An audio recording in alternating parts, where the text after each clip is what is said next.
Thứ ba, ngày mồng 1 tháng 7 năm 2025, ngày mồng 7 tháng 6 âm lịch.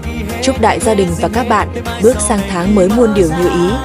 Chúc đại gia đình của 34 tỉnh thành trên đất nước Việt Nam có một ngày thật đẹp, đáng nhớ và ý nghĩa nhất nhé. Sẽ nhớ mãi hành trình nơi đây, nhớ phút giây, nhớ mỗi ngày, nhớ những khung trời mà mình đã tới đó với sao và mới. Đời là những chuyến đi nào thì cũng đáng nhớ, và rồi một ngày nào tôi sẽ nhớ mãi chuyến đi này.